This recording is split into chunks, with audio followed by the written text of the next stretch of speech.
आज की कहानी दो भाइयों की मानसिकता पर आधारित है। नमस्कार, मैं Ranjan the mind motives YouTube channel से आपका स्वागत करते हैं हमारे इस वीडियो में। हम दो भाई हैं, मैं छोटा वाला और एक बड़े वाले भैया और हम एक ही मकान में रहते हैं। भैया निचली मंजिल पे और हमारा परिवार पहली मंजिल पे रहता है। एक ही घर में रहते हुए भी न जाने हम कब दोनों भाई एक दूसरे से बहुत दूर होते चले गए।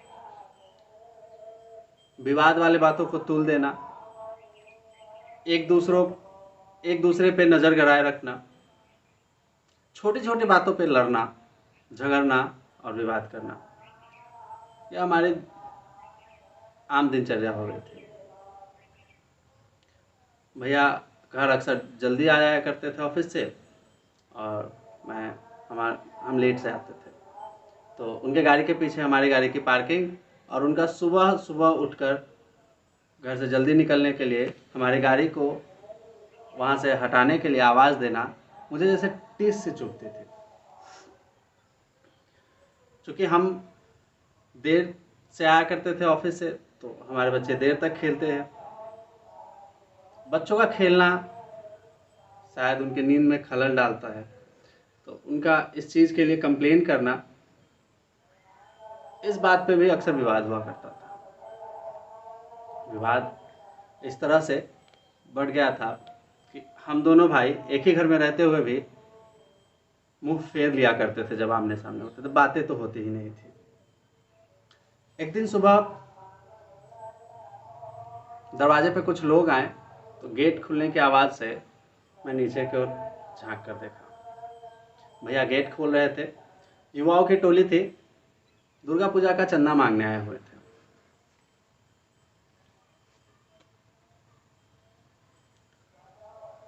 भैया घर के अंदर गए,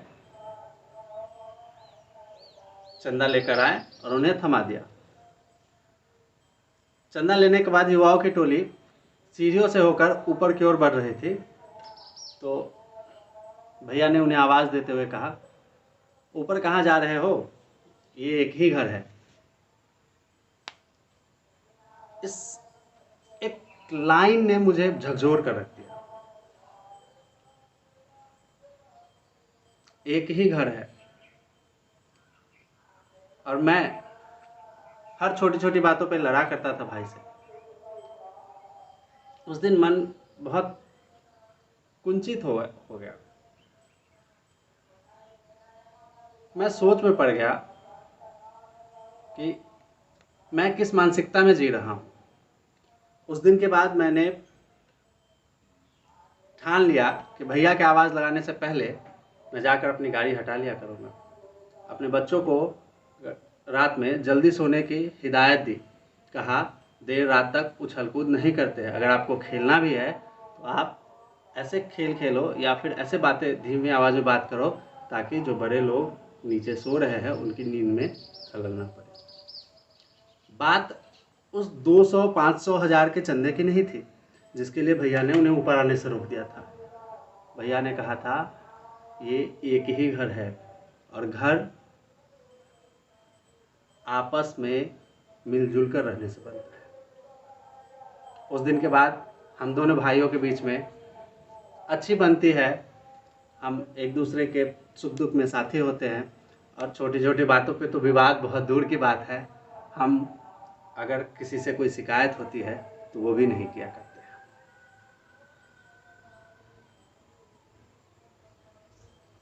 जितना है पर्याप्त, ये जीवन का मूल मंत्र है। आप ज़्यादा की इच्छा में एक दूसरे पे हावी होने की कोशिश करते हैं। ईर्ष्या जीवन में नहीं रखना चाहिए। आज की कहानी यही समाप्त होती है। अगर आपको ये कहानी पसंद आई तो इस वीडियो को लाइक करें, चैनल को सब्सक्राइब करें और कमेंट के माध्यम से हमें ज़रूर बताएं कि आप अगर 2 भाई हैं, 3 भाई हैं तो कैसे रहते हैं। आपके बीच में भी विवाद होता है क्या? और अगर नहीं होता है तो आप में से सबसे समझदार कौन है, कौन इन सब चीज़ों का बड़ा ख्याल रखता है कि आपसी विवाद ना हो। धन्यवाद। आपका रंजन, माइंड मोटिव्स।